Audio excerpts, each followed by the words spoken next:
Mesdames et messieurs, ravi de vous retrouver. Une nouvelle édition de Ça nous intéresse. Le thème qui nous intéresse cette semaine est la migration clandestine.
Nous assistons aujourd'hui à la 13e édition organisée par le Comité national contre la migration clandestine et le trafic humain, organisée bien entendu par Madame l'ambassadeur Naila Gobre et accueillie cette année dans l'un des plus prestigieux clubs du Caire.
Madame l'ambassadeur, félicitations tout d'abord pour cette 13e édition de l'exposition.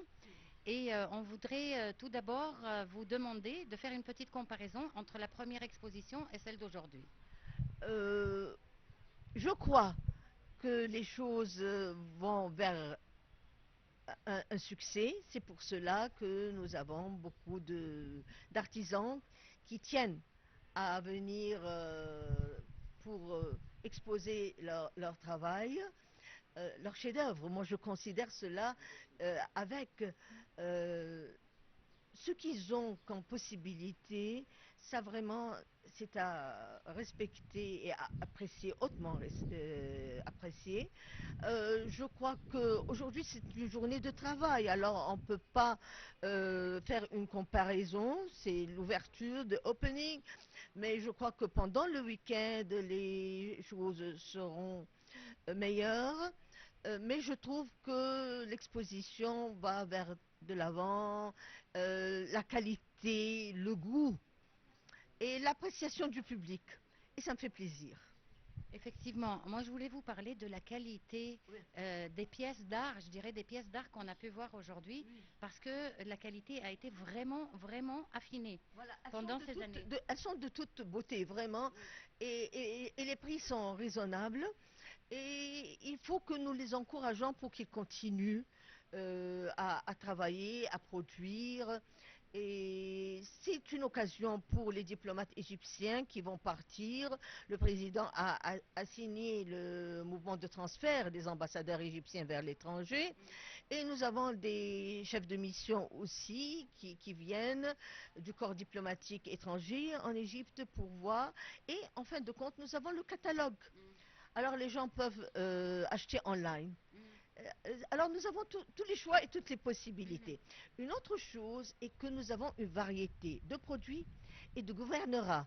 Nous avons Rarbeya, nous avons la Haute-Égypte, nous avons Fayoum, nous avons la Nouvelle-Vallée, nous avons Siwa, etc. Alors ça c'est une bonne chose, cette variété.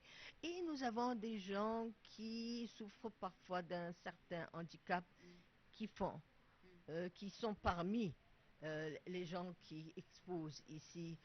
Et nous avons pour la première fois des migrants qui sont là et qui ont été choisis par l'Organisation internationale de la migration. Alors c'est voilà, une belle collection. Donc les migrants aujourd'hui, ils exposent aussi leurs produits. Ils étaient supposés exposer leurs produits. J'ai pas reçu beaucoup de produits jusqu'à présent, mais je crois que dans l'après-midi, ils vont venir. Voilà. Et comment les artisans égyptiens ont pu, au fil des ans, affiner la qualité de leurs produits? Est-ce qu'ils ont eu des formations Mesmed a fait la formation, mais moi je m'occupe du choix et de préparer l'exposition. Voilà. Parce qu'on sent aujourd'hui vraiment l'authenticité des objets égyptiens, les couleurs égyptiennes, les motifs égyptiens, parce qu'au début, c'était pas tellement ça. Ils allaient dans une direction un peu différente Voilà. que vous avez pu remettre sur les rails. Il y a une chose aussi très importante.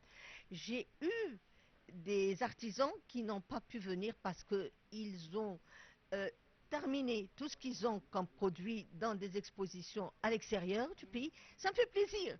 Hein. Ça me frustre un peu, mais ça fait plaisir. Alors, ils ont réussi. Il y a ceux qui ne sont pas là parce qu'ils voyagent. Et ils ont des expositions à l'étranger. Je ne vais pas nommer, mais alors ça montre que ça évolue et que ça progresse. Voilà. Et comment ces activités, qui sont sûrement des sources de revenus, ont pu aider à minimiser la migration clandestine? C'est notre but essentiel, mais je crois que il va sans dire, ça va sans dire que pareil effort, parce que pourquoi la migration clandestine? Pour les opportunités de travail. Et maintenant, chaque stand est une opportunité de travail, non seulement pour la personne qui est là sur le stand, mais pour toute une autre collection de gens qui travaillent avec eux.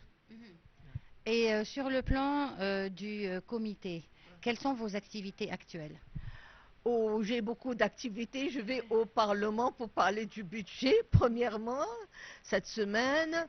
Et j'ai des voyages en Haute-Égypte. J'ai d'autres voyages. Ah, j'ai une compétition de dessin, mais cette fois-ci pour les écoles techniques. Pour la première fois, on fait pareil compétition de dessin et de travail. Les gens qui font les écoles techniques parviennent ou sont là dans cette compétition pour montrer qu'est-ce qu'ils ont fait comme ouvrage. Et alors, on va choisir, on va faire une sélection et il y aura aussi des prix. Voilà une des activités qu'on aura dans la période à venir. Nous avons fait un podcast qui est formidable pour, je ne vais pas mentionner la personne, non, c'est une personne qui l'a faite, qui est très connue parmi le public égyptien, et à ce qui paraît, ça va dans la bonne direction. Et nous avons nos autobus qui circulent, nous avons les stations de métro où il y a tout ce qui parle de la migration clandestine. Voilà, voilà, beaucoup d'activités. Et où en est-on avec la migration clandestine en Égypte? On sait que l'Égypte a fait énormément de progrès durant les années précédentes dans ce domaine. Oui, il y a un bon travail, malgré toutes les difficultés dont on souffre dans la région, politiquement parlant, économiquement parlant, et de partout dans le monde. Alors, ce que nous faisons vraiment est success story pour limiter. Aujourd'hui, nous ne sommes pas un pays source de migration. Nous sommes un pays qui reçoit la migration, de destination. Et pas un pays de transit parce que les frontières, c'est un contrôle à 100%. Et est-ce que vous avez des activités conjointes avec les migrants qui sont actuellement en Égypte? C'est l'Organisation internationale de la migration qui s'en occupe, mais nous avons un fonds pour la migration qui commence à s'occuper de la situation, aider surtout ce qu'on appelle les returnees, les Égyptiens qui retournent, mais en même temps nous pouvons aider les migrants qui sont là et qui veulent rentrer chez eux en a safe way. Nous pouvons les aider à travers ce fonds pour la migration. Mhm. Et quelle est votre vision pour les quelques années à venir concernant le comité et concernant l'état des retournistes, comme vous dites, et concernant les migrants actuels en Égypte? Je suis très positive. Nous faisons, tout ce que je peux dire, un bon travail systématique avec la mise en œuvre de la loi, les études que nous faisons, le travail que nous faisons avec les entités académiques, statistiques, et nous avons notre stratégie, les deux stratégies. Alors voilà, nous sommes dans la bonne voie. Et ce qui me fait plaisir, c'est que nous travaillons avec des étudiants, des gens qui font des masters, plusieurs masters qui viennent, et je participe pour les discussions de ces masters. J'ai sur mon bureau un travail que je vais lire attentivement. J'ai un travail avec des universités égyptiennes, des universités publiques et privées. Alors ça, c'est un bon travail, je crois. Et les jeunes, ils sont enthousiastes pour s'impliquer de telles activités, surtout les universitaires? Oui, oui, oui, oui, oui. Ils y tiennent et ça me fait plaisir. Nous aussi, c'est toujours un plaisir de vous avoir avec nous sur Nile TV. Et félicitations encore une fois pour cette admirable exposition. Merci Nermine, merci beaucoup. À bientôt.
Docteur Hafez, bonjour. C'est la première année que vous assistez à cette exposition? Non, c'est la troisième. C'est la troisième. Mais je sais, il y a, je pense, 12 encore ou 13 encore. Oui, c'est la 13e édition cette année de cette exposition. Mais moi, c'est la troisième. Mais au cours des quelques fois où vous avez assisté à l'exposition, vous avez vu un développement dans les produits? Certainement. Le développement, c'est la variété. Il y a beaucoup de choses. Et les goûts. Les goûts, les couleurs et les motifs sont maintenant typiques égyptiennes. Exactement. Et on ressent la fierté des artisans, vraiment, des produits représentatifs de l'Égypte. Exactement, c'est ça. Et ça représente la Haute-Égypte, la Nubie, et le delta et tout, hein. Et même le désert. Il y a tout. Et qu'est-ce que vous pensez de l'esprit de ces artisans qui étaient à un moment donné des migrants qui allaient quitter le pays d'une manière illégale et qui se sont transformés aujourd'hui en artisans égyptiens, fiers des produits qu'ils... Fiers de l'être. Exactement, fiers de l'être, exactement. Et moi, je suis fier d'eux. Vraiment, ça, c'est quelque chose de... C'est très important quand on a des artisans qui restent en Égypte et qui ont ce talent-là. Et c'est bien, parce qu'on peut même exporter tout ça, parce que ça, c'est l'Égypte. Les artisans, ce sont l'Égypte. Exactement. Et aussi l'idée de Madame l'ambassadeur Naïla Gobre d'organiser le moment même de l'exposition, c'est-à-dire tout de suite après la nomination des ambassadeurs qui vont quitter le pays pour nous représenter ailleurs et qui Vont prendre voilà, tout ça avec eux. qui prennent ça. C'est bien, c'est logique. Hein. Qu'est-ce qui vous a plu surtout dans l'exposition? Ça m'a plu, il y a des choses nubiennes, des tissus et des choses pour les femmes nubiens, avec des motifs nubiens. Et il y a encore beaucoup d'accessoires en argent et en cuivre. Et les deux ensemble encore. Oui, c'est typique égyptien. C'est marrant, c'est marrant. Oui, on remarque que parmi les pays arabes, l'habit traditionnel égyptien, il n'est pas tellement répandu en Égypte. C'est-à-dire qu'en Arabie Saoudite, au Koweït ou dans d'autres pays arabes, tout le monde porte l'habit traditionnel. Pourquoi, à votre avis, en Égypte, l'habit traditionnel n'est pas une coutume journalière? Peut-être parce que nous sommes un pays, les années 40, les années 30, 20, nous étions un pays cosmopolitain. Et c'est pour cela que c'est pas comme les autres pays arabes. Donc c'est pour cela que c'est différent un peu. Mais les habits, les habits traditionnels égyptiens, on les trouve partout, et même Delta et Haute-Égypte, on trouve les habits. Mais dans les cités, non. Oui. Peut-être c'est moins. Oui, mais de telles expositions, je pense qu'elles commencent à remettre sur la scène l'habit traditionnel égyptien. Ça, c'est trop important. Parce que ça, c'est les habits typiques égyptiens. C'est important de les porter, même quand les diplomates partent à l'étranger. C'est important. Oui. On vous remercie beaucoup pour cet entretien et on est très ravis de vous avoir avec nous. Je vous en prie, madame.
C'était donc tout, mesdames et messieurs, pour cette édition de Ça nous intéresse. J'espère qu'elle vous a plu. Si oui, retrouvez-nous la semaine prochaine avec un nouveau thème qui nous intéresse. Au revoir.